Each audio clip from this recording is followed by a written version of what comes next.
সৌদিতে কফিল ছাড়া কিভাবে ফাইনাল এক্সিট নেবেন? এই কোম্পানিতে আর কাজ করতে চান না বা সৌদিতেই আর থাকতে চান না, কিন্তু কন্ট্রাক্ট এখনো শেষ হয়নি। এখন কি নিজে নিজে ফাইনাল এক্সিট নেওয়া যাবে কফিল ছাড়াই? এই জায়গায় বেশিরভাগ প্রবাসী ভাই একটা কাজ করে, কাজে যাওয়া বন্ধ করে দেয়। ভাবে কফিল বাধ্য হয়ে ছেড়ে দেবে, কিন্তু কফিল ছাড়ে না, অপেক্ষা করে। টানা 15 দিন পার হলে সে হুরুব রিপোর্ট দিতে পারে, তখন ইকামা বাতিল, আপনি অবৈধ, আর সৌদি ফেরার দরজা 3 থেকে 5 বছরের জন্য বন্ধ। অথচ শ্রম মন্ত্রণালয়ের নিজের ওয়েবসাইটে পরিষ্কার লেখা আছে, কন্ট্রাক্ট শেষ হলে কফিলের অনুমতি ছাড়াই ফাইনাল এক্সিট নেওয়া যায়। মূল কথাটা এখানেই, কন্ট্রাক্ট শেষ হলে, চলা অবস্থায় না, তাই কন্ট্রাক্টটা শেষ করতে হয়। শুরুটা হয় কিওয়া দিয়ে, সেখানে গিয়ে চাকরি ছাড়ার আবেদন দিতে হয়। কাগজে লিখে কফিলের হাতে দিলে হবে না, সিস্টেমে না উঠলে সেটা গ্রহণযোগ্য না। মাসিক বেতনের চাকরিতে সাধারণত 60 দিনের নোটিশ, এই 60 দিন কাজ চালিয়ে যেতে হয়।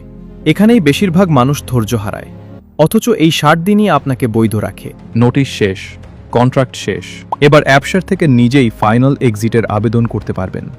কফিলের কাছে যেতে হবে না, কফিলকে সিস্টেম নিজেই জানিয়ে দেবে। আপত্তি করার জন্য সে 10 কার্যদিবস সময় পাবে, কিন্তু আপত্তি করতে হলে আইনি কারণ লাগবে, কোনো মামলা চলছে বা আইনি দাবি বাকি আছে।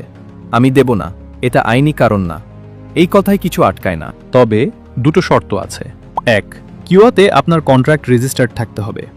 কফিল যদি কখনো কিওয়াতে কন্ট্রাক্ট না তোলে, তাহলে এই রাস্তা আপনার জন্য খোলা না।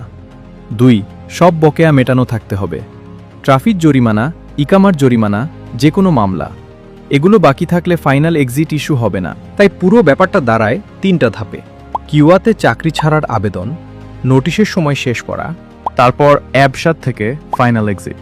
দেশে ফেরার ইচ্ছা কোনো অপরাধ না, কিন্তু কাজ বন্ধ করে দেওয়া আর নোটিশ দেওয়া, এই দুইটার পার্থক্য 5 বছরের। তাই বুঝে শুনে সিদ্ধান্ত নেবেন।